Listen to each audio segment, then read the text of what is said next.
바로 그리고 이분 으아! 으아! 그냥 으아! 무법으로 들이대 으아! 해서 우리 김은국 씨가 서울 강남에서 그렇습니다. 무면허 운전을 또 해서 걸려불었다고 하네요.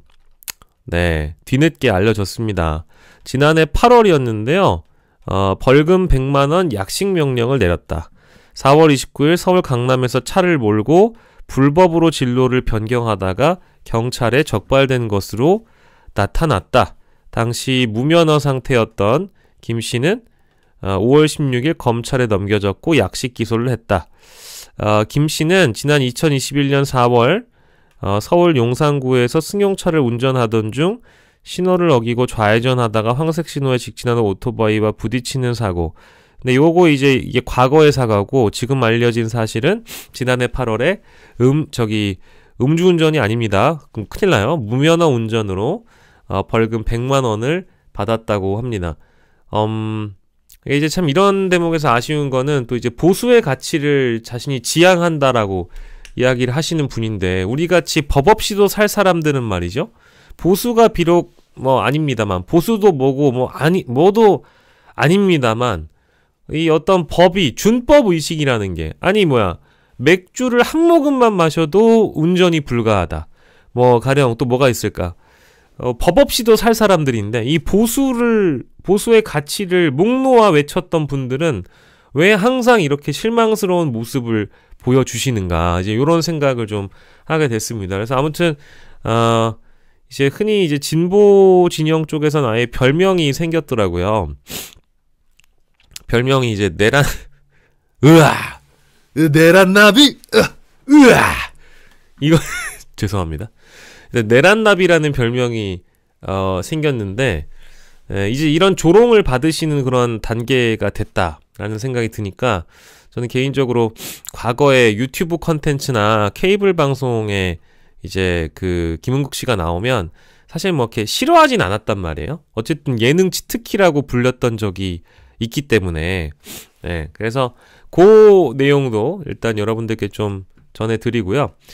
그리고 일단은 인플루언서들, 유명인들 얘기를 해봤으니까, 사실 이 내란 사태 이후에 유명인들은 저의 관심사는 아닙니다. 근데 왜 이 사람들 얘기를 하느냐?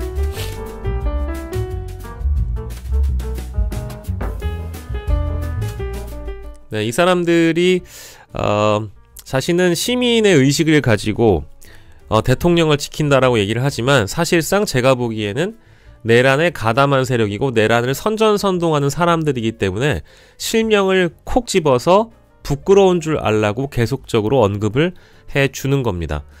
그래서 다음 인플루언서라고 볼 수 있는 사람은 바로 이분인데요.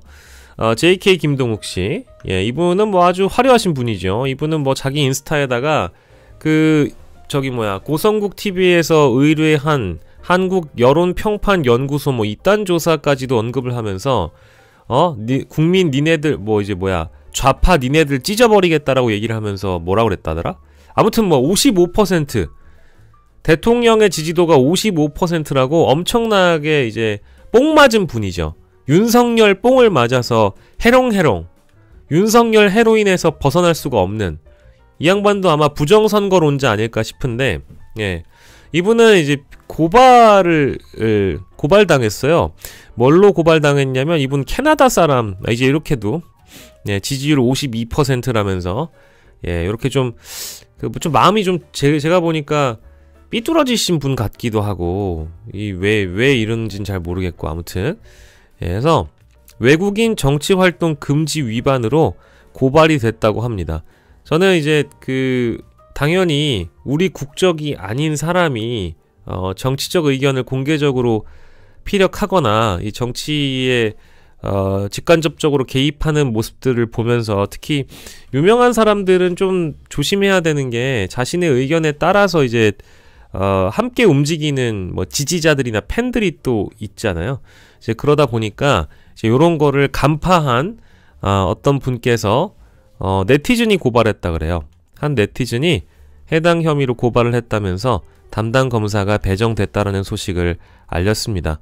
그러니까 뭐 또 이분도 제가 감히 표현하자면 우리 JK 김동욱 씨도 보수의 가치를 지향하시는 분이잖아요. 그죠? 보수의 가치를 지향하는 분들은 또 뭐냐, 이 어떤 사법의 질서와 사법 시스템을 존중하는 분들입니다. 매우 훌륭한 분들이죠. 사법의 시스템을 존중하고 늘 법대로 하는 걸 바람하지 않는 분들이잖아요. 법대로 하자. 아니 윤석열 대통령님 법대로 한다고 역시 우리 서울대 나오시고 검사 출신에 법대로 따지자면 대한민국에서 넘버원이라고 이제 지금 막 추앙하고 숭배하고 있으니까 우리 대한민국에 있는 법대로 하자 이거예요. 그러면 이분도 법대로 보수의 가치 그대로, 보수들이 좋아하는 법대로, 대한민국의 법대로 처벌하면 되겠습니다. 근데 아마 이게 실제로 외국인 정치활동 금지 위반과 관련돼 가지고 처벌을 받거나 실형을 실제 어떤 양형이나 이런 게 어떤지는 모르겠는데 받게 되면 이 분이 잠시 한국에서 비즈니스를 못하게 될 수도 있어요. 추방이 되거나 한국에서 비즈니스 못하고 나중에 한국으로 들어올 때 아무튼 장애물이 또 하나 쌓여지게 됩니다. 그러니까 이제 스티븐 유승준 씨 같은 경우가 사실은 저는 이제 이런 내란 선전선동에 대한 케이스보다는 좀 더 낮은 단계에 있다고 보지만 국민들의 정서와 국민들의 감정이라는 것들도 분명히 동반돼서 그런 판단이 내려졌던 거잖아요. 근데 그렇게 따지면 JK 김동욱 얘는 선을 넘은 거죠. 사실상의 내란, 선전, 선동 행위를 멈추지 않고 있다. 대통령을 지키는 게 나라를 지키는 길이라면서 성족이랑 같이 흔들고 있죠. 그러니까 이분도 약간 지금 전두엽 쪽이 문제가 있을 수 있어요. 왜냐하면 이분 캐나다 사람이고 외국 사람인데 US Army 주한미군 Yo Korea 윤석열 쪽박 You fire 권한대행이랑 얘기를 안 한다면서요. 그리고 주한미군이 부정선거에 대해서 어느 정도 우리 그런 거 없다, 완벽한 가짜 뉴스다, 이런 식으로 얘기를 해버렸으면 성족이 드시는 분들은 그런 뉴스를 보고 좀 믿어야 되는데 믿지 않는다는 거예요. 거기에 문제가 있는 거지. 사람이 예를 들어서 동우가 나 밥 먹었어, 동우가 나 밥 먹었어 라고 하면 밥을 먹은 걸로 이해를 해야 되는데 What? 뭐라고? 모르겠어. 윤석열 만세. 이거 하고 있으면 안 된다라는 거지. 그겁니다. 그러니까 같은 한국말을 하는 게 아닌 것 같아서 이분은 매우 좀 아쉽다. 이제 이런 거, 참 진짜 이런 거 이거 봐야 되겠습니까? 정말 진짜. 야, 니네 나라로 돌아가. 야! 캐네디언!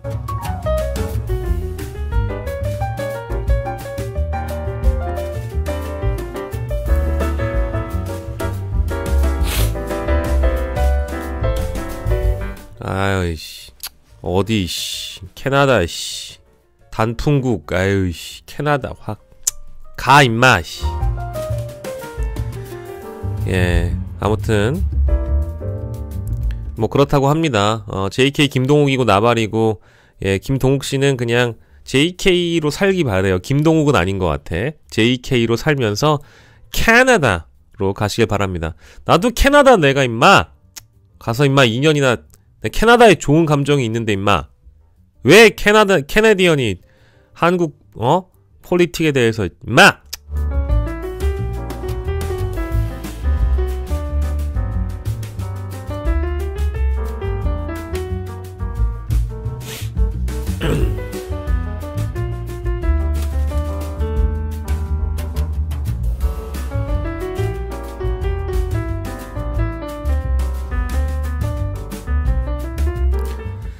네, 그리고 이제 영상을 이제 볼 건 아니고요. 이제 여러분들이 메인 주제를 들어가기 전에 이제 관련된 내용을 좀 따와야 돼서 제가 어제 조금 이제 충격적으로 이제 봤던 거는, 그리고 요거는 이제 하나 보면은 나중에 여러분 심심할 때 있잖아요. 제가 이걸 따로 이 회사를 띄워드리고 싶은 마음은 아니었는데, 요거 여기 채널에 가시면 이따가 나중에 여러분들 심심할 때 보세요. 심심할 때 저 이거 보려고 약간 지금 아껴놓은 건데, 썸네일하고 제목하고 그 듀레이션을 딱 보니까 봐야겠더라고. 여기 보니까 뉴스핌 TV라는 데가 있어요. 여기 뭐 뉴스핌도 언론사겠죠? 인터넷 언론사인데, 여기 보니까 몸싸움부터 동시 최고위까지 개혁신당 전쟁 총정리 이렇게 나와 있거든요. 근데 심지어 2시간 10분이야.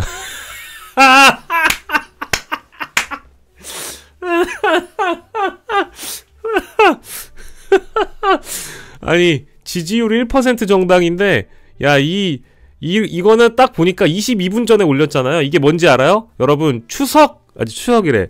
구정 연휴 알고리즘을 노린 뉴스핌의 PD가 이거 딱 요렇게 지금 쟁여놨다가 회심의 일격으로 이거 날려본 겁니다. 전 나중에 요거는 일단 진짜 심심할 때 어디 여러분들 성묘 가는 길에 길이 막힌다. 그러면 이제 요런 거 보시면 되겠습니다.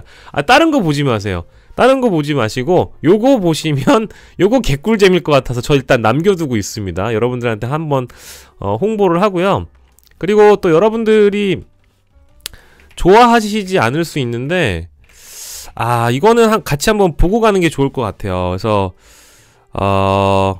다른 차원에서의 충격입니다. 사실 제가 어제도 말씀드렸지만, 개혁신당 관련 이슈는 특히 이준석 관련 이슈는 저기 사장 남천동이 제일 많이 하고 자주 하는데, 최근에 시방쇼하고 신인규하고 저하고 또 참전해가지고 열심히 뛰고 있고, 사실은 그 문제에 대해서도 관심을 갖고 있는 사장 남천동의 어떤 주적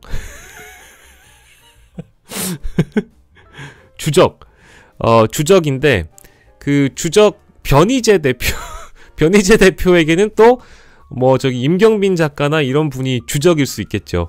근데 조대원 최고위원, 개혁신당 최고위원을 불러가지고 계속 이제 요 이슈를 다루고 있어요.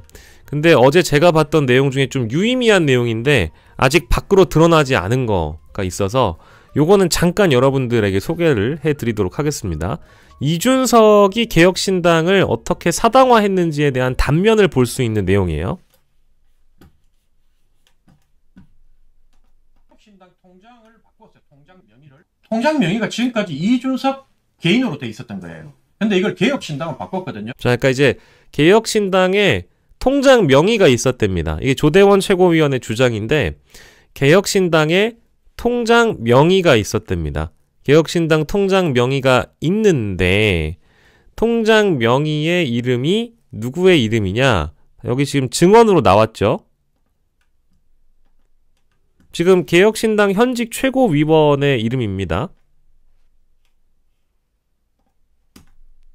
보니까 도장 문제 가지고 딱 결정했더만 선관위는. 그렇죠. 선관위 도장 공개했고, 이 당이 현재 대표자가 누구냐, 뭐 주인은 국민과 당원이지만 이걸 실제로 이끌어가는 관리하는 CEO가 누구냐 하는 게 우리 은행에 가가지고 개혁신당 통장을 바꿨어요. 통장 명의를. 통장 명의가 지금까지 이준석 개인으로 돼 있었던 거예요. 근데 이걸 개혁신당으로 바꿨거든요. 그러니까 이준석의 격렬 지지층들은 하는 말이, 지금까지 8개월 동안 니들 일도 안 했다는 게 드러난 거 아니냐, 또 이렇게 황당한 소리를 하고 있는데, 허은하 대표가 정책 하나 얘기해도 산업은행 본사를 부산으로 이전하겠다는 지방의 지역구를 갖고 있는 사람의 입장에서는 지극히 당연한 소리를 했음에도 불구하고 정정 기자회견을 하라, 앞으로 정책을 다시 대표가 얘기하지 마라, 이런 폭거를 당했던 사람이 당의 통장을 이준석이 아닌 개혁신당으로 바꾸려 했으면 살아남았겠습니까? 지금 이 사람들이 대표를 끌어내리려고 하는 가장 결정적인 이유 중에 하나가 돈이거든, 결국. 당의 돈을 앞으로 허은하의 도장을 뺏어서 자기들이 대선 때 마음대로 쓰겠다고 도장을 넘기라 했단 말입니다. 그렇기 때문에 곧 죽어도 김철건만 아니면 된다고 얘기했음에도 오로지 김철건 전 사무총장이 돌아오는 걸 조건으로 저희들하고 협상을 걸었던 사람들이고, 김철건 총장한테 오죽하면 그 훨씬 높은 지명직 최고위원을 주겠다고 한, 그러니까 발언권도 있고 의결권도 있는 지명직 최고위원을 준다고 했지만 김철건 노. 나는 무조건 사무총장. 자, 그래서 이 싸움의 그 배경은 결국 돈 때문이다. 돈 때문이다라는 게 이제 이 그 조대원 최고위원의 주장으로 드러났고, 어제 그 오마이TV에서는 사실은 다뤄졌던 내용 중에 의원이 고작 3명밖에 없는 정당에서 당에 있는 당비 중에 의원에게 이제 보조를 해줄 수 있는, 도와줄 수 있는 입법 개발 보조금이나 이런 것들을 당에서 보조를 해주는데, 그거를 자기도 허은하도 의원을 해봤지만 국민의힘 때 너무 많은 비용을 3명의 의원에게 줬고, 이 3명이 그것을 너무 헤프게 썼다라는 그런 주장을 했습니다. 이제 그런 대목이 있고요. 그러니까 이 개혁신당에 있는 자금의 흐름이라는 건, 만약에 그 개혁신당 통장이 이준석의 명의로 되어 있었다라는 것만을 보고서도 느끼면 이게 결국 사당이었다. 이준석의 사당이었다라는 걸 알 수 있는 거고요. 그리고 어제 그 제가 보건대 데일리안이라는 언론사를 보니까 그 보도가 나왔어요. 당직자들 월급을 안 줬다라는 그런 보도였던 걸로 제가 기억하거든요. 근데 그거에 대해서도 어제 잠깐 그 허은하 대표가 얘기를 했던 걸로 알고 있는데, 허은하의 당무를 거부한 개혁신당 당직자가 설을 앞두고 월급을 받지 못했다라는 뉴스였어요. 근데 요게 제가 판단하기에는 월급을 못 받은 쪽에서는 굉장히 힘들고 부당하고 이것을 이제 노동청에 신고할 만한 사안이라고도 볼 수 있겠지만, 이게 지금 정당이라는 게 정상적인 상황이 여기는 지금 아니기 때문에 그 월급을 지급하는 과정에 절차가 있을 거 아니겠어요? 그러니까 가령 총무국장이 중간에 있고, 그래서 여기 쭉 보면 새로 임명된 사무총장이 여기 김철근 대신에 있는 거고, 김철근이 당의 사무를 관리한다. 그러니까 예산과 인사를 다 관리하다가 이제 그 허은하 대표에 의해서 예를 들어서 면직이 된 거니까 또 허은하 대표는 면직이라는 표현을 쓰시더라고요. 해임이나 이런 임면권, 원래 해임이라고 불러도 돼요, 사실은. 근데 이제 면직이라고 부르는데, 면직이 됐는데 그 이후에 들어오신 사무총장에 대해서 인정하지 않다 보니까 당 사무처의 사무 자체가 제대로 돌아가지 않았기 때문에 월급이 지급이 안 된 것이다라고 이제 주장하고 있는 것으로 보여요. 이 내용을 전부 다 제가 설명드릴 필요는 없는 것 같아요. 여러분들이 지금 1% 정당에 신경을 쓰시기에는 시간이 없으시니까 대충 얘기를 하는 건데, 그래서 요런 내용이 있습니다. 그리고 이쪽 현재의 사무총장은 개혁신당 중앙당 통장은 선관위가 인정한 허은하 당대표가 사무총장인 나를 통해 집행 및 관리 중에 있다라고 추가적으로 밝혔는데, 이제 요 배경이 아까 제가 보여드린 영상에 알고 보니까 명의가 이준석의 명의로 되어 있고, 그거를 이제 개혁신당으로 바꾸는 과정에 있었다. 그리고 그런 상황에서 돈의 흐름이라는 게 만약에 막혀 있었다라고 한다면, 예를 들어서 당직자에게 급여가 지급이 안 된다라든지 이제 이런 일이 있을 수 있는 거잖아요. 이런 걸 하나하나 풀어가는 과정에 있었던 어떤 잡음이라고 보는데, 지금 우리 스노우캣님이 말씀 주신 것처럼 요거는 이제 이준석 측의 언론 플레이라고 저는 봤죠. 제 관점에선 그렇고요. 그리고 어제 상황을 좀 들어보니까 이 완전 돈의 흐름에 대해서도 많이 막혀 있었다라는 생각이 들어서 제가 죄송합니다. 제가 어디를 좀 주목을 했느냐. 제가 어제 봤던 사진 중에는 희한한 게 있었어요.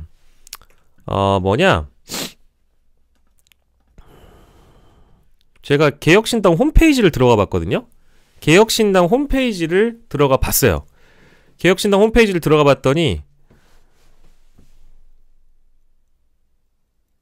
2025년 1월 21일 긴급 최고위원회의를 해서 허은하를 직무정지하는 날부터 그 이후에 열렸던 따로국밥 최고위원회의 기억나세요? 따로국밥 최고위원회의?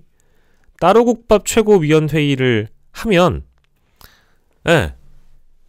허은하 얼굴이 없죠. 그러니까 이게 지금 허은하는 당에서 지워진 지금 상황이에요.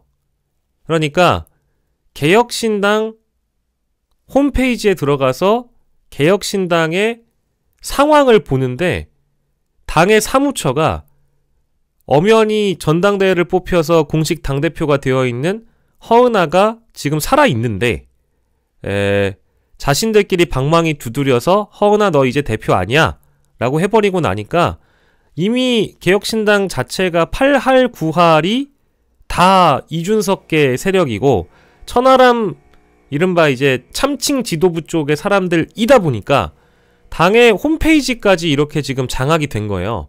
그래서 최고위원 회의를 하는데 허은하 쪽은 다루지도 않아 얘네들은.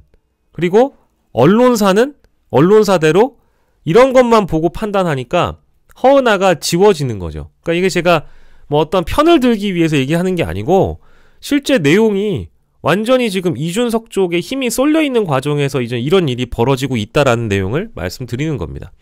그래서 어제 그 몇 가지 장면들을 제가 보고 나서 정리해야 될 부분들 좀 여러분들께 에피타이저 형태로 설명을 드리고 있습니다. 뭐 가끔은 가벼운 주제도 필요하니까.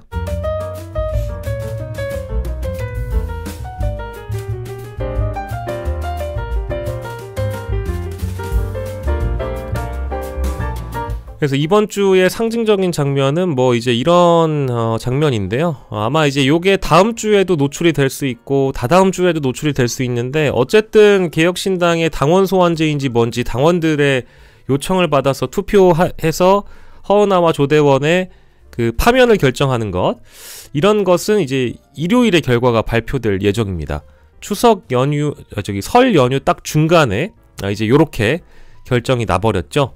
네, 그래서 뭐 다음 주에도 뭐 이번 주에도 재밌는 일이 있을 것 같으니까 제가 아무튼 고향 가기 전까지는 재밌는 일이 있을 때마다 여러분들께 소개를 해드리도록 하겠습니다.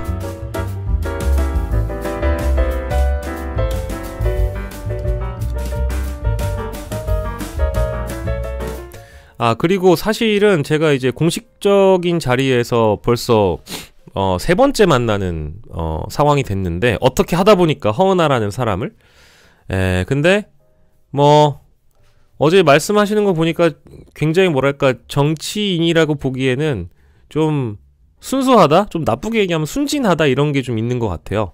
어떤 거냐면 내가 이렇게 속았잖아. 내가 이렇게 상황이 안타깝잖아. 나 알고 보니 바지였잖아. 이런 거를 다 인정하고 내려놓고 인터뷰를 하는 것 같아서 나는 현직 당대표가 내가 그동안 바지였던 걸 너무 늦게 알았어요 라는 이제 고백을 하는 거는 또 처음이어서 이분이 좀 순수한 분이긴 하구나 라는 생각은 들었어요.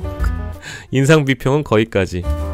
그리고 지금 그 여기 곽수산 씨가 허은하 대표에게 희대의 드립을 아니 사람 불러놓고 엄마 뻘이라고 네 엄마 뻘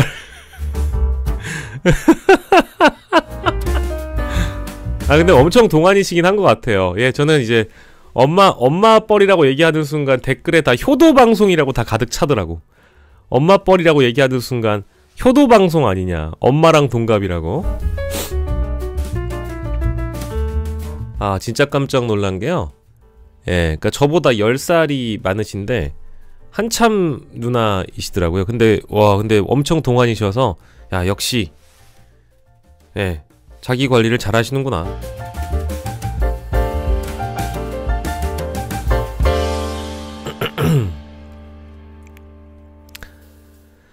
네, 에피타이저들 만나보고 있는데 이번에는 조금 뭐랄까 무거운 주제로 나아가 볼까 합니다. 아까 여러분들 남겨주신 보도 저도 봤는데요. 사실은 좀 이거는 이미 백혜련 민주당 의원이 국회를 통해서 의혹을 제기한 적이 있어요. 예, 의혹을 이미 제기했었습니다. 그래서 요 내용을 잠깐 만나볼까요? 불쾌한 일이죠. 열받는 일이고 분노할 수밖에 없는 그런 일입니다. 여경도 불렀다고 제가 알고 있어요. 이제 백혜련 의원이 질문을 그때 당시에 김성훈 차장한테 그렇게 얘기를 합니다. 장교뿐만 아니라 경찰 여경들도 불러가지고 두당 30만 원씩 준 거 아니냐, 이제 이렇게 얘기했는데 확인해드릴 수 없습니다. 뭐 이제 이런 거거든요. 예, 그러니까 이게 진짜 무슨 기쁨조도 아니고, 미안한데 이 새끼가 사람입니까? 그러니까 나는 지금 이런 뉴스가 나와도 아직까지 윤석열 만세를 부르는 인간들을 난 받아들일 수가 없어요. 예, 이거는 뭐 험한, 이제 설 연휴 아침부터 험한 욕하고 싶지는 않은데요. 이 새끼는 인간이 아니에요. 사회로부터 격리시켜야 되고, 민주주의 국가로부터, 이 사회로부터 아예 그냥 격리시켜버려야 되는, 저는 뭐 일종의 정신병자라고 봅니다.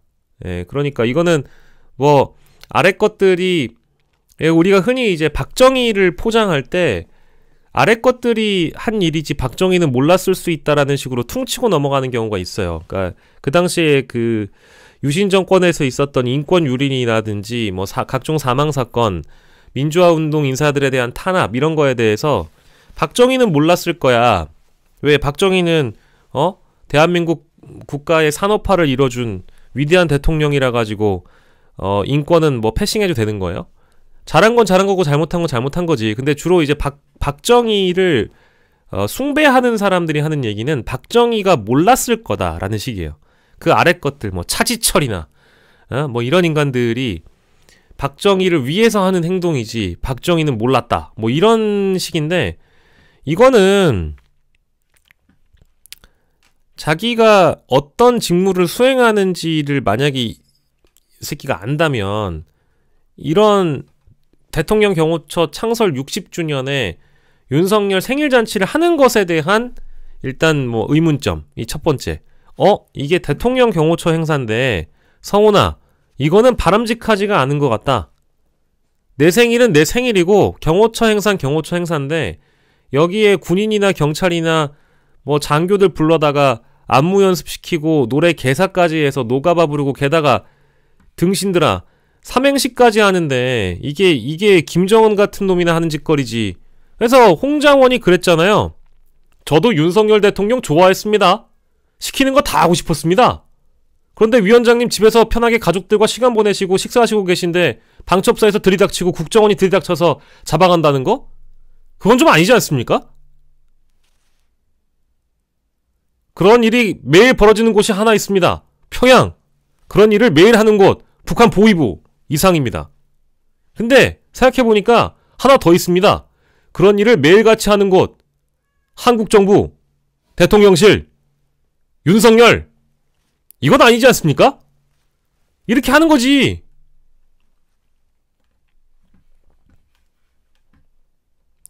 네, 좀 더 청아하게 똑같은 건 아니고 좀 더 홍장원 선생님 발언은 좀 더 청아하게 해야 돼요.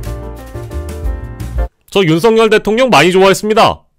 예, 좀 더 뭔가 성악가 느낌처럼 해야 됩니다. 시키는 거 다 하고 싶었습니다. 예, 좀 더 청아해야 됩니다. 저도 그 MC 장원 씨가 이동형 TV 가가지고 한 거 봤는데 너무 배꼽 터지더라고요. 나중에 나도 써먹어야지. 저 오마이 TV 좋아했습니다. 시키는 거 다 하고 싶었습니다. 저 백운기 앵커 참 좋아했습니다. 그만할게요. 아무튼 기사로 넘어가 보자면, 봅시다.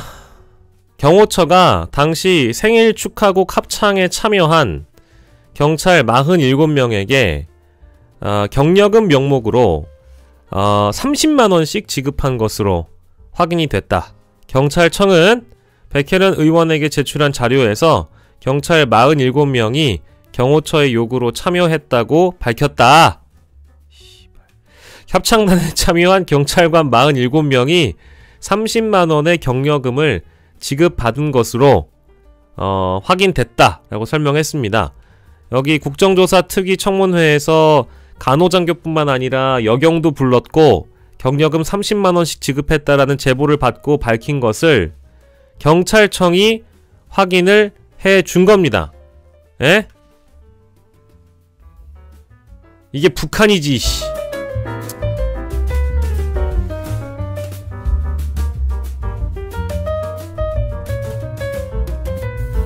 아니 소름 끼치는 거예요. 진짜 소름 끼치고 정말 그 정말 뭐랄까 역겹다라는 표현이 맞습니다. 그러니까 이제 역스러운 거죠. 정말 역겹고 역스러운 거예요. 현자의 돌림. 우리도 영식이 정말 좋아했습니다. 영식이가 시키는 거 다 하고 싶었습니다. 네, 현자의 돌림. 예, 영식이가 시키는 거 다 하시면 안 돼요. 어쨌든 저는 굉장히 저기 상황이 역스럽다라는 겁니다. 어떻게 이런 일을 벌이고도 이 민주주의 국가의 정상이라고, 행정부의 수반이라고, 민주주의 국가의 수반이라고 얘기할 수 있으며, 그를 따르는 자들이 이것이 민주주의인지에 대해서 다시 한번 고심을 해봐야 될 거 아니에요. 이거는 좀 오바다. 계산은 왜 하며, 노가바라고 하죠. 노래가사 바꿔 부르긴 왜 하며, 윤석열 삼행시는 왜 하며, 저기 누구야, 해피 벌스데이 투유 개사해가지고 하늘에서 내려오신 대통령이라느니 김정은도 하늘에서 내려오지 않아. 왜? 김정은은 곧 하늘이기 때문에 북한에서는 하늘과 동급이라 하늘에서 내려온다는 얘기를 안 해. 그러니 거기는 종교도 인정하지 않잖아요. 예수님의 아들 있다는 거 없어. 그냥 김정은의 아들이지. 김정은의 인민이지. 근데 여기에서는 뭐야? 하늘에서 내려오신 대통령이라고 개사를 해서 노래를 불러 제끼는데 그게 민주주의입니까? 그게 공산주의지. 그러니까 빨갱이 좌파 타령 하지 말라 이거야. 욕하다가 닮아간다 이거지. 본인들이 진퉁 빨갱, 그러네. 그러고 보니까 구송당에는 진퉁 빨갱이들도 있지 않습니까?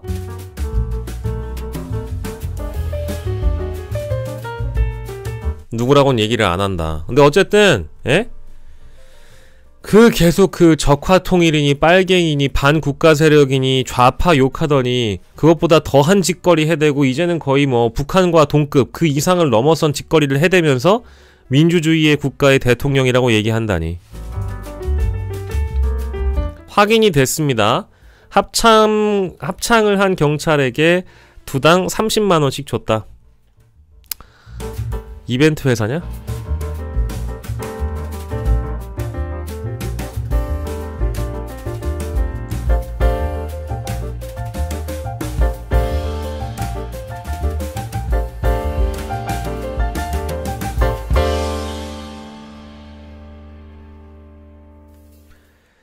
예, 조금 뭐 이제 심각하리한 그런 기사들 좀 만나보고 있는데요. 저는 어제 나왔던 기사와 오늘 오전에 이제 봤던 그런 기사 몇 가지들 여러분들께 충실하게 반영해서 소개를 좀 해드리고 있습니다. 몇 가지 기사만 더 만나보는 게 좋을 것 같아요. 다 만나볼 수는 없을 것 같고 일단은 계엄과 관련된 내용들 또 헌법재판소에서 밝혔던 내용들 중에 다뤄볼 만한 내용들 몇 가지 좀 소개를 해드리도록 하겠습니다. 이게 워낙에 설 연휴라고 하더라도 기사가 너무 많아요. 진짜 너무 이게 여러분들한테 어떤 것부터 체계적으로 차례대로 소개해드리고 설 연휴를 좀 풍성하게 채우실 수 있을지 고민을 많이 하는데요. 어제 그 뉴스 중에 제가 좀 눈여겨봤던 거는 헌법재판소에서 벌어진 두 사람의 질의응답이 있고 나서 김용현과 윤석열과 김용현의 그 대질이 있고 나서 그 이후에 이제 나왔던 보도 중에는 이건 이제 어제 나온 보도인데 이것도 웃겨요. 포고령을 직접 작성했다 라고 이제 이 인간이 주장하고 있잖아요. 사진은 안 보여드릴게요. 예. 근데 자기가 그 워드로 작성했다라고 얘기를 했는데 사실 뭐 처음에 물어보니까 LG라고 얘기를 했어요.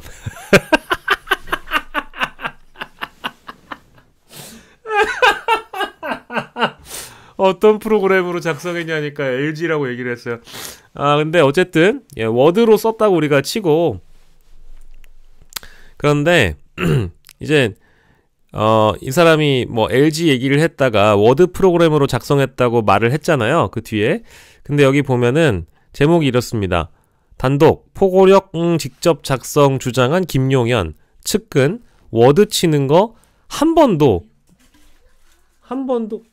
에? 괜찮아요? 한 번도 못 봤다 이러는 거예요. 포고령을 직접 작성했다라고 주장한 김용현, 측근은 워드 치는 거 한 번도 못 봤다. 그러니까 물어봤을 때 LG 건데라고 워드 프로그램 뭘 썼냐 이런 거에 대해서 LG 건데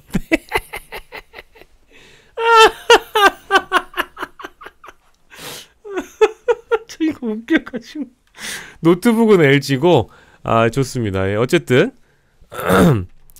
근데 요게 이제 그 수사기관의 진술한 내용을 토대로 이제 이 기사가 나온 겁니다. 김 전 장관은 전날 윤석열 대통령에 대한 헌재 탄핵 심판의 네 번째 변론의 증인으로 출석해 12.3 비상계엄 당시 포고령과 최상목 대통령 권한대행 부총리 겸 기획재정부 장관 등이 받은 문건을 자신이 직접 워드로 작성했다고 주장했다. 이 관계자의 진술은 이러한 김 전 장관의 주장이 사실이 아닐 수 있음을 보여주는 대목이다. 그렇죠. 네, 여기 이제 집무실에서 군 관계자 A씨 이런 진술을 했습니다. 김 전 장관이 집무실에서 단 한 번도 워드를 친 적이 없다. 그렇죠. 그러니까 뭐 우리 농담곰님 말씀처럼 이 노트북 기종과 어떤 프로그램에 대한 그 차이점을 전혀 모르는 그냥 우리 세대의 할배들하고 아주 뭐랄까 그 유사한 감성인 거죠. 그리고 자기 스스로 뭘 안 했을 거예요. 입으로 불러주면 누가 갖다 쓰고 뭐 이런 거니까. 예. A씨는 이러한 이유로 김 전 장관이 계엄 해제 이후 자신에게 포고령을 내가 작성했다고 말했으나 속으로 믿지 않았다. 그 연세에 김 전 장관이 직접 워드를 쳤을 거라는 걸 생각하지 않았다라는 취지로 진술했다라는 거예요. 반론의 성격으로 다시 한번 소개를 해드리면 김용현 전 장관의 주장과 배치되고 각 장관 등의 임무가 적힌 문건을 자신이 컴퓨터 워드 프로그램으로 작성했다고 말했다. 위법 위헌성이 큰 포고령과 임무 문건에 대한 책임을 부인해서 탄핵을 윤석열이 모면하게끔 만들려고 하다 보니까 그 보조를 맞추기 위해서 내가 하지 않은 행동을 했다라고 주장하다 보니 뭔가 좀 꼬이는 것이죠. 예, 그래서 이제 비상 입법기구 관련된 문건을 받은 최상목뿐만 아니라 뭐 한덕수, 이상민, 조태열, 조지호 각각 다른 내용의 문건을 받았다라는 거예요. 그러면 이것도 다 누가 했겠느냐? 뭐 김용현이 한 걸로 지금 만들려고 하는 거 아니겠어요? 여기 보면 이제 여기서부터가 좀 재밌는 장면인 거죠. 예. 직접 했느냐? 그렇다라고 얘기했는데 국회 측이 워드 프로그램은 뭘 썼느냐라고 묻자 LG 건데 노트북을 묻는 게 아니고 워드를 쓴 거냐, 한글을 쓴 거냐, 메모장을 쓴 거냐 뭐 이런 건데 제가 기고 활동, 방송 활동 많이 할 때 쓰던 게 있다. 프로그램 이름이 뭐냐고 묻자 그건 잘 모르겠다. 야, 요거는 정말 그러니까 여기서 얘기한 질문은 프로그램을 굳이 워드라고 명명하지 않아도 프로그램은 뭘 썼느냐, 뭘 작성할 때 뭘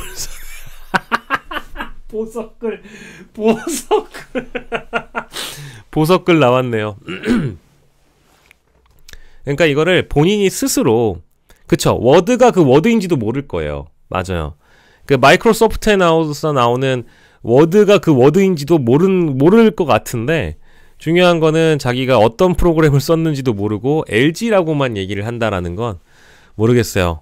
실제 그 기본 탑재되어 있는 메모장 프로그램이 있는지 이건 나 잘 모르겠고 어쨌든 본인이 이것을 직접 작성했다라는 차원의 그 접근을 하기에는 뭔가 좀 어려울 것 같아요. 예, 어려울 것 같고 네. 여러분들의 그 연배를 추측하게 만드는 드립들이 난무하고 있습니다. LG 하나 워드 도스에서 돌아간다는 예전 군에서 썼대요. 알겠습니다.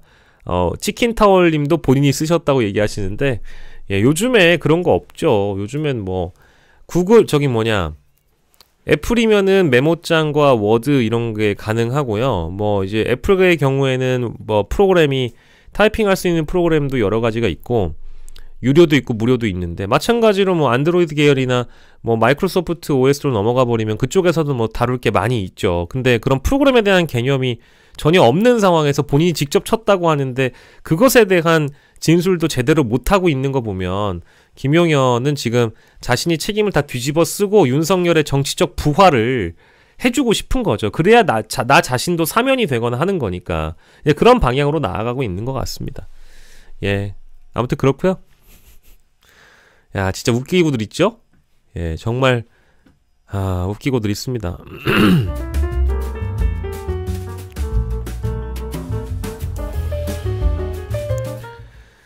자, 그리고 김용현 얘기를 했으니까 요것도 좀 하고 가죠. 얼마나 확신범들이냐?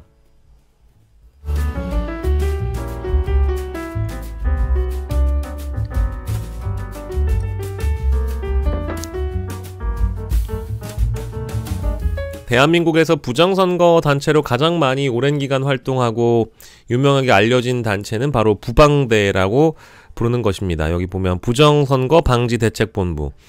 황교안. 부방대입니까? 제가 부방대를 대표하고 있습니다. 황교안 대표 얘기가 또 나오게 되는데요. 죄송합니다. 얼굴 보여줘서. 김용현은 중앙선관위에 병력을 보내서 부정선거 의혹을 수사하려고 했던 배경에 대해서 비상계엄을 하게 되면 부정선거 의혹도 확인해야 된다. 뭐 팩트체크 차원에서 했다 또 이지랄 했었죠. 기억나시죠? 예, 그랬었는데 중요한 거는 뭐 그거보다 부방대가 튀어나왔다라는 게 아주 흉물스럽기 짝이 없다라는 생각이 좀 들었습니다. 여기 보면 부정선거 방지대책본부 부방대라는 단체는 부정선거 음모론을 꾸준히 제기해왔던 이 단체의 총괄 대표. 여보세요. 나를 불렀습니까?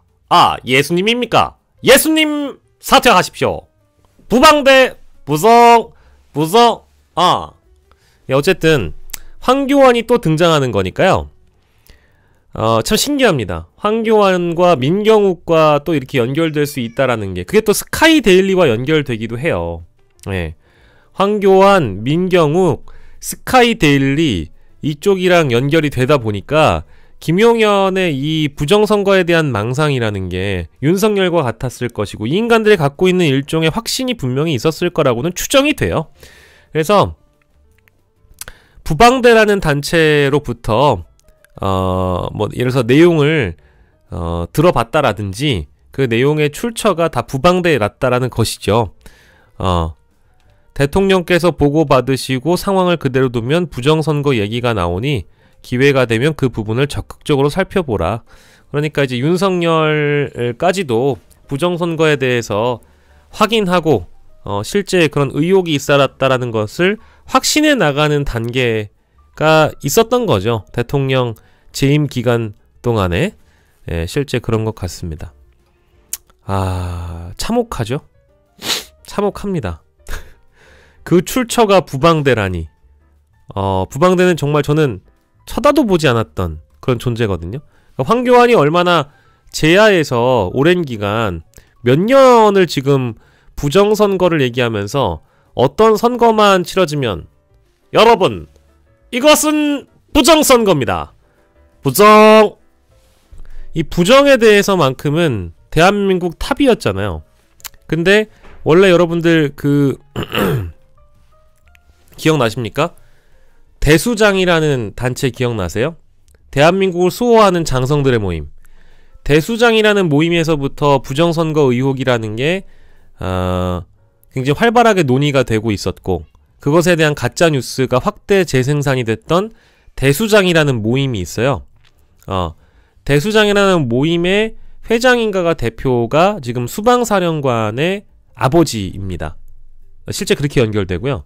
지금 또 부정선거의 의혹 출처가 또 부방대라고 하는데 이쪽은 또 이제 정치인들의 영역이니까 예, 이쪽에서는 황교안과 민경욱이 있는데 실제 커넥션이 있었다라고 보기는 저는 글쎄요. 근데 이렇게 밝혔다는 거는 실제 만나보고 내용을 들어보고 하지는 않았을까 이런 생각이 좀 들어서 황교안도 그러면 여보세요.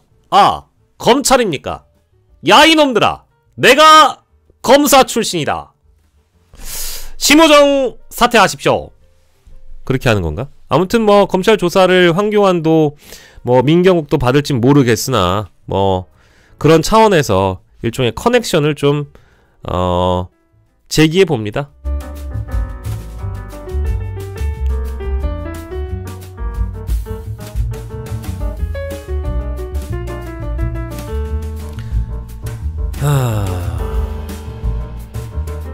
흰구름님, 새해에는 많이 웃고 건강하세요. 예, 흰구름님 대단히 감사드립니다. 너무너무 감사드리고, 많은 분들 그래도 좀 지금 긴 시간 또 방송하고 있는데 웃으면서 방송하니까 좋죠? 그러니까 여러분들 좋아요 한 번쯤 눌러주시면 좋을 것 같습니다. 그리고 또 다른 좀 뭐랄까 그 계엄 국무회의, 계엄과 관련된 내용을 두 가지만 살펴볼게요. MBC의 단독 보도를 보니까요. 예, 10명 중 7명이 반대, 드러난 국무회의 전모, 요렇게 지금 나와 있습니다. 어떤 국무위원들이 계엄에 반대했거나 우려를 표했는지를 보여주는 국무위원들의 답변서를 취재진이 확보를 했다라고 해요. 그래서 요 내용을 보면 계엄 전에 참석한 대부분의 국무위원은 당시 회의의 절차적 하자를 인정한 사실도 확인이 됐습니다. 그러니까 국무위원들 다수가 좀 아마 충격에 휩싸였던 상황이 아니었겠는가 보는데, 자 봅시다. 자, 김용현은 탄핵 심판의 증인으로 나와서 적법하게 이루어졌고, 심지어 뭐 누구냐, 국무총리는 그게 국무회의가 아니라는 언급을 했는데도 불구하고 심의가 1시간 반 정도 이어졌다라고 얘기를 합니다. 정확한 그 발언은 8시 30분경부터 국무위원들이 순차적으로 들어오기 시작해서 들어올 때마다 같이 모여서 내용들을 다 이렇게 서로 공유하고 실제 가서는 짧게 이루어졌다. 그러니까 들어오는 순서가 우리가요, 얘도 지금 약 팔고 있는 게 회의를 하려면 서원이 돼야 이게 시작이 되는 거잖아요.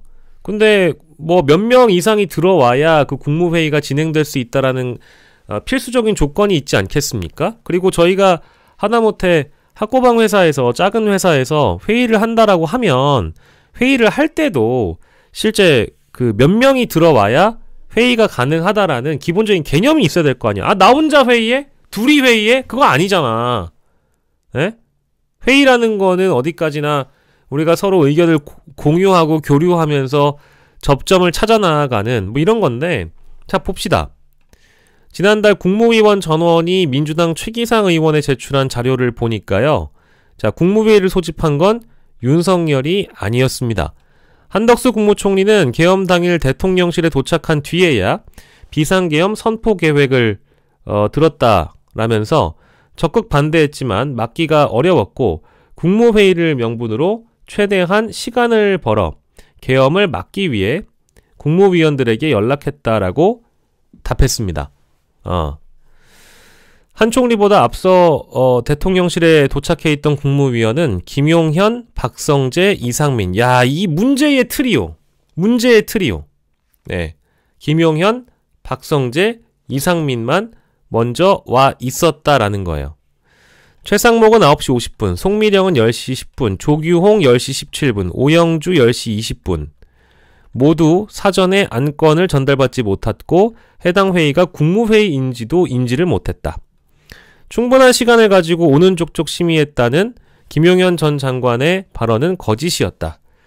그리고 국무위원 일부가 계엄 선포에 동의했다라고 주장했는데, 요거는 이제 보니까 윤 대통령과 김 전 장관을 제외한 당시 국무위원 참석자 9명 가운데 반대나 우려를 밝혔다고 답변한 사람은 한덕수, 최상목, 조태열, 조규홍, 송미령, 오영주, 김영호 7명이었다. 그러면 여기서 누가 저기 된 거죠? 위에 나왔잖아. 10명 중에 3명은 적극 반대도 아니고 사실상 찬성이거나 묵인 방조. 요렇게 되는 거죠. 네.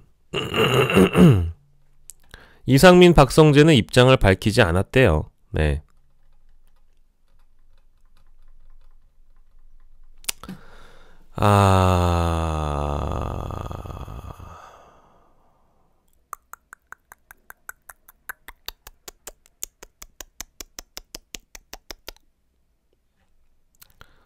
네.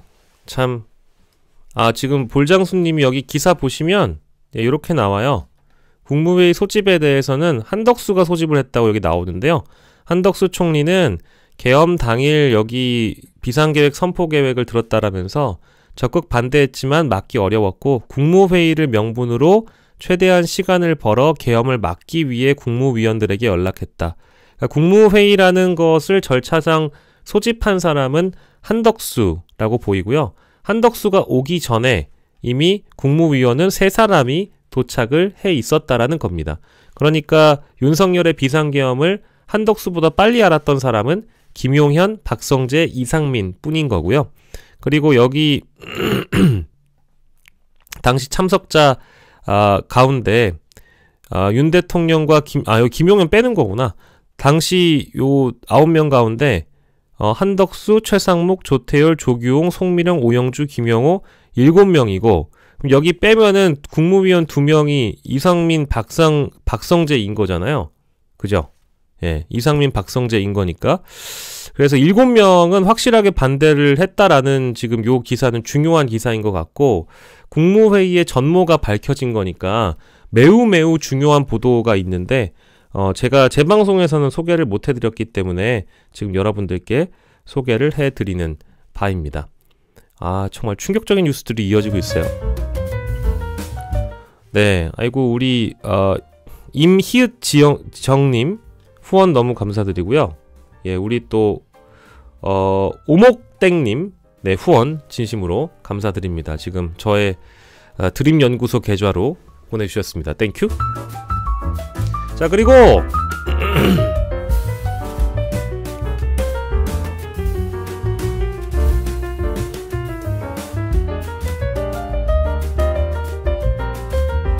이미 늦었다. 이건 뭐 이제 죄송해요. 좀 욕 좀 해도 될까요? 등신아. 자, 계엄 넘버3 여인영. 군을 정치적으로 이용했다.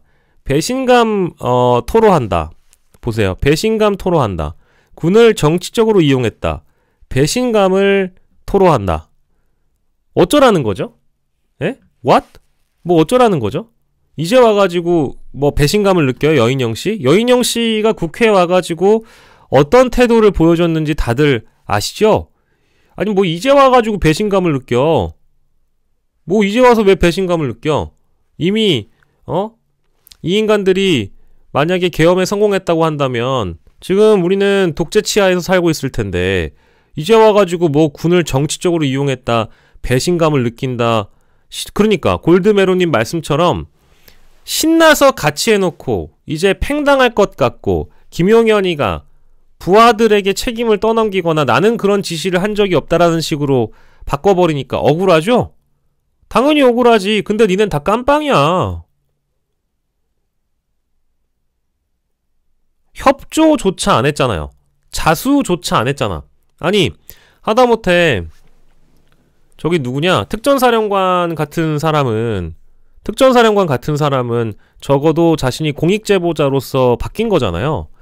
그런 태도를 보이지도 않고 시종일관 국회를 상대로 짓밟아야 되겠다라고 얘기했고 여인영 이 사람이요.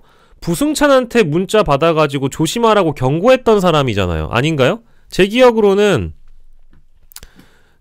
그래요. 부승찬 의원이 그 방송에서 밝힌 적이 있는 걸로 제가 알고 있어서 예, 그거 한번 찾아볼까요? 그러니까 여인영이 부승찬에게 문자를 보내서 가만 안 둔다는 식으로 얘기했던 걸로 제 기억나는데 왜냐면 또 팩트가 틀리면 안 되니까. 그래 있네. 그래 민주당 부승찬 계엄 전에 여인영의 문자를 받았다라면서 공개를 했다. 곧 세상이 바뀔 것이다. 이 새끼도 쓰레기 같은 새끼예요. 악마 같은 새끼입니다. 이거 사악한 새끼예요. 이거. 에? 지금에 와가지고 태도 싹 바꿔서 뭐 군을 정치적으로 이용해가지고 배신을 당했다? 뭐 이딴 얘기하면은 뭐 상황이 달라지나요? 아주 악마 같은 새끼입니다. 깜빵에 보내서 이제 뭐 무상급식을 쳐 드셔야 이제 그제 와서 정신을 차리겠죠. 그러니까 이제 방첩사령관이나 이런 사람이 나중에 진짜 그 권력을 주무를 수 있는 최고의 위치에 서게 되기 때문에 계엄이 성공하게 된다라고 한다면 이 인간이 국회 나와가지고 했던 거 보면 진짜 가관이에요. 국민을 대신하는 국회의원 앞에서 실실 쪼개고 청문위원들 말 다 가로막고 그러더니 부승찬한테 곧 세상이 바뀔 것이다. 긴장해라. 세상이 바뀔 것이다. 우리가 너희들을 짓밟을 것이다. 이거 생각해보세요. 포승줄로 수갑으로 국회의원들 다 잡아 가두고 전기로 지지고 고문하고 할지도 몰랐던 세상인데 이거에 대해서 심지어 국회의원한테 이렇게 계엄이 내려지기 전에 받은 문자라 아직도 저장하고 있다 라고 얘기를 하면서 문자를 보고 황당했지만 지금 생각하면 섬뜩하다. 곧 세상이 바뀔 것이다. 그러니까 이런 인간들이 국민을 뭘로 보겠어요. 국회의장도 이렇게 개졸로 보는데 국민을 지 발 아래에 있는 무슨 먼지만도 못한 걸로 보겠지. 그렇지 않겠습니까? 그러니까 이제 와서 억울하다? 배신감을 토로한다? 여인형 방첩사령관 측은 윤석열에게 강한 배신감을 갖고 있다? 그러니까 니들끼리 알아서 해. 그러면 니들끼리 북치고 장구치고 해라. 나는 관심 없다. 늦었어. 돌아가. 안 받아줘. 처벌받아. 평생 깜빵에서 썩어. 이 내란의 끈아풀들아.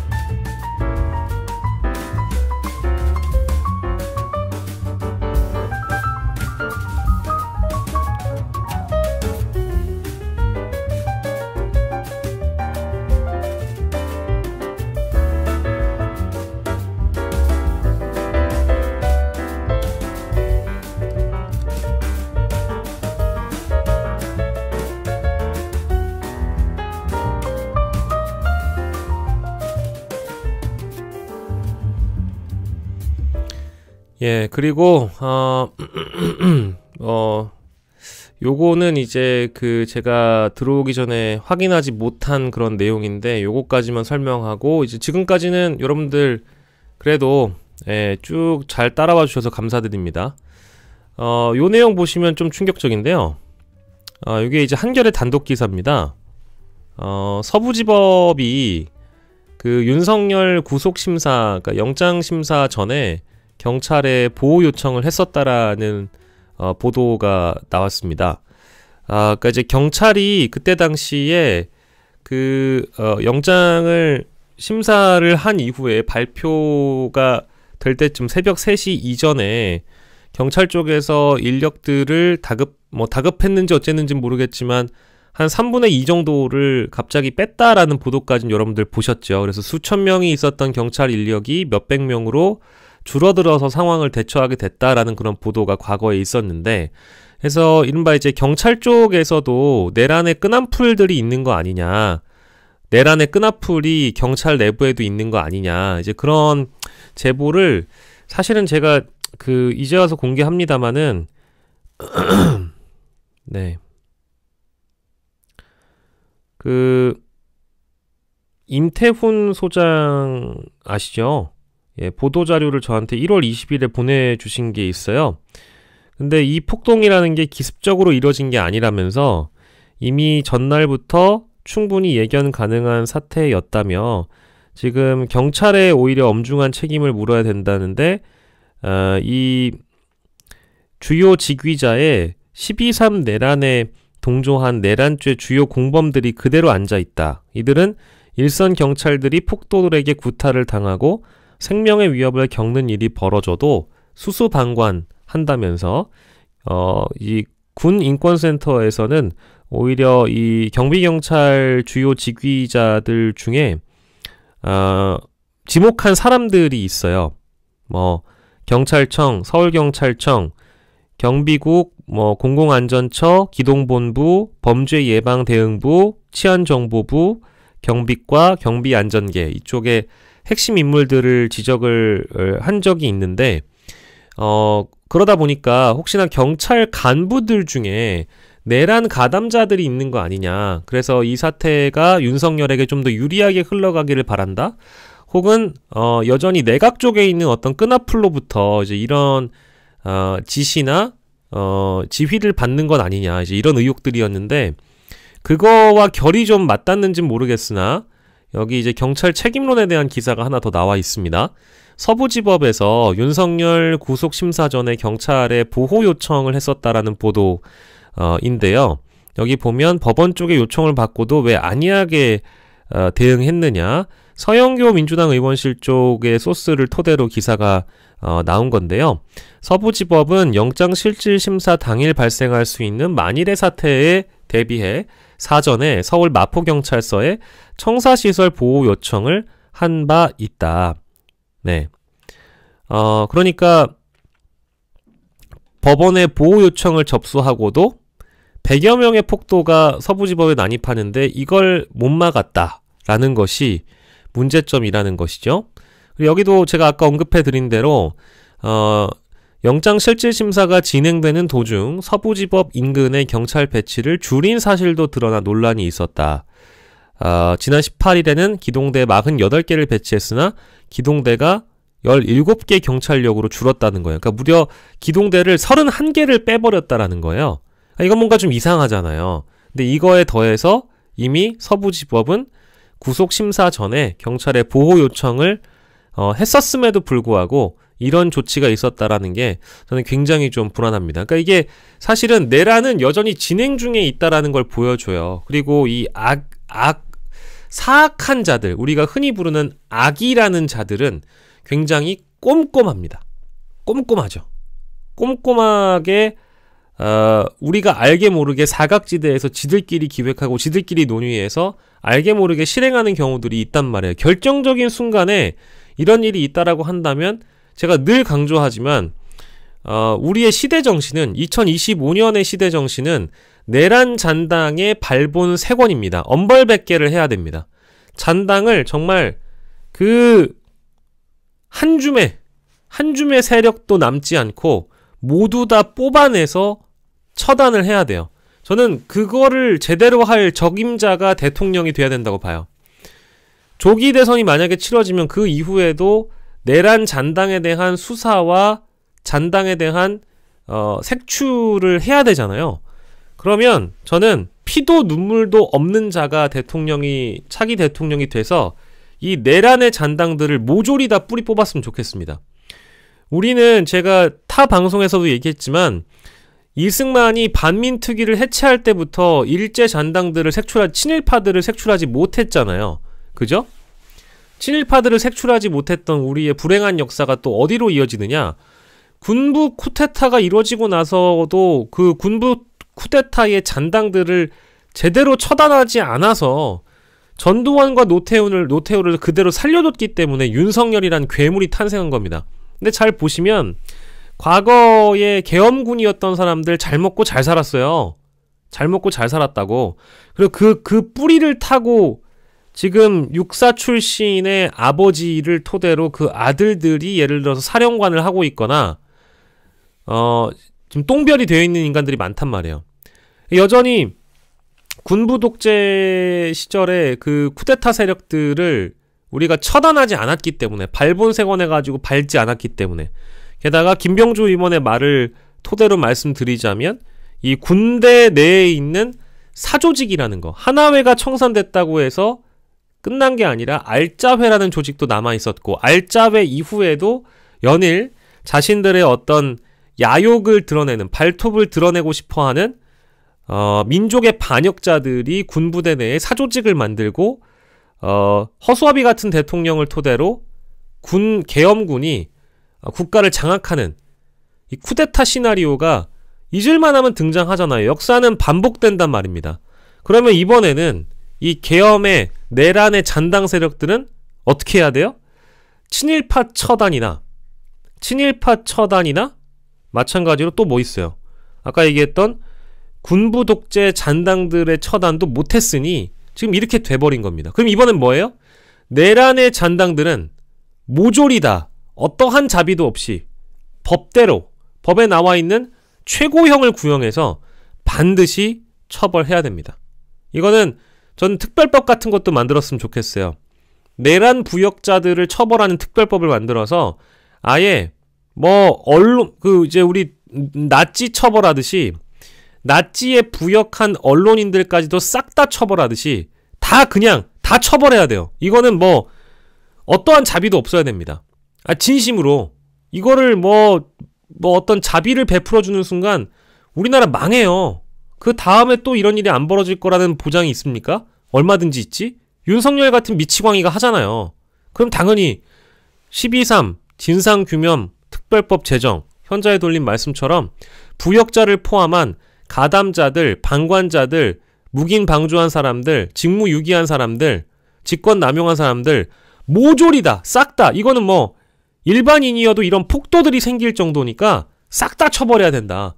저는 그런 생각합니다. 법원을 이렇게 만든 자들을 이번에 아주 잘한 게요. 경찰과 검찰에서 뭐 미성년자를 제외하고는 56명인가를 전부 다 구속영장 쳐버렸고 그 무슨 특임 전도사라는 인간, 7층 판사실까지 올라간 인간 이미 구속됐죠. 그리고 방화범 투블럭컷의 2006년생 파주에 있는 극우 교회 출신인 것 같다라고 추정되는 그 인간, 이 인간도 지금 이제 구속이 됐잖아요. 그럼 이제 어디로 가야 돼?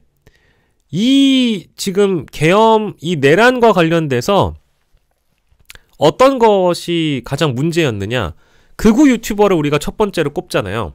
그러니까 우리가 전광훈으로 비유를 하는, 전광훈이 어떤 상징이냐를 보면 되죠. 전광훈은 극우 유튜버의 아주 지독한 자본과 조직을 갖고 있는 극우 유튜버의 상징이기도 하지만 극우 기독교의 상징이기도 하거든요. 그러니까 기독교라는 이름도 아깝죠. 극우 종교단체의 수장이기도 하잖아요. 근데 이 사람이 극우 유튜버 세상에서는 마치 사령관으로 불렸단 말이에요. 사령관으로. 지들끼리 호명하면서 그런 식으로 전광훈을 띄워주기도 한단 말이에요. 왜? 전광훈이 가장 큰 조직과 또 어마어마한 자본을 확보하고 있기 때문에 일시불란에게 지령을 주거나 움직일 수 있는 수괴일, 내란의 외주화를 받은 하청업체의 수괴일 가능성이 높다라는 거예요. 그래서 경찰이 이번에 뭡니까? 전광훈을 뿌리 뽑기 위해서 전광훈 전담팀을 만들었어요. 아주 잘했습니다. 저는 이번에 제대로 뿌리 뽑아야 된다고 봐요. 이게 12.3 내란 특별법 제정 이후에도 그 세부적인 내용을 다듬어야 되겠지만 지금 특별법 제정 이전에 이 전담팀 같은 걸 만들어서 이제 원포인트성으로 때릴 사람들은 다 때려야죠. 그리고 저는 전광훈만 문제 있는 거 아니야. 미안한데 사실은 이 전광훈뿐만 아니라 젊은 쪽에서는 지금 신남성연대라는 채널이나 그라운드C라는 채널이나 이미 민주당으로부터 고발당한 채널들 있잖아요. 이 채널들의 수장들은 혹시 문제가 없었는지도 경찰이 들여다보고 있는 걸로 알고 있기 때문에 이제 여기도 만약에 뿌리 뽑을 수 있다라고 한다면 여기를 걷어내야 된다. 그리고 이번에 또 여러분들 보셔서 아시겠습니다만 그 극우 세력들 중에 퀸건이 들어보셨어요? 퀸건이 운영자.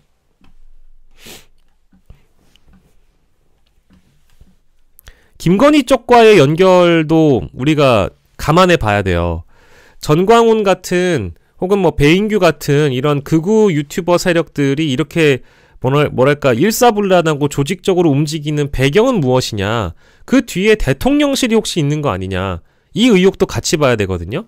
그러니까 이게 하나하나 밟고 올라가는 거예요. 전광훈을 밟고 올라가다 보면 뭐 아까 이제 그 정원인의 마실님이 아예 유튜브 채널 이름 말씀해 주시는데 이 유튜버는 젊은 시각이라는 유튜버라고 합니다. 젊은 시각이라는 유튜브 채널이라고 그랬던가? 아마 그랬던 걸로 기억은 해요. 제가 뭐 사실관계는 좀 확인을 해봐야 되겠습니다만 어쨌든 이 유튜버가 구속이 됐고 김건희 팬클럽 퀸건희의 운영자라고 한다. 자, 협력 지원을 한 여기 보면 유재일의 유튜브, 홍철기TV, 김태우TV 잘들 놀고 있죠. 예, 요런 거 하시는 분들과 또 같이 한번 뒤져봐야죠. 저는 이 어떤 내란 잔당의 뿌리들까지 싹 다 뒤져서 싹 다 털어야 된다고 저는 생각합니다. 전광훈 전담팀 만들어졌으니까 저는 전광훈이 곧 구속될 가능성이 높다고 생각해요. 예. 한 명 한 명씩 다 구속되고 있는 그런 상황이니까 저는 좀 기다려 보시죠. 아마 이 내란 잔당 세력에 대한 엄벌 100개가 반드시 이루어져야 할 것이다. 수사기관 여러분들께 제가 부탁드리겠습니다.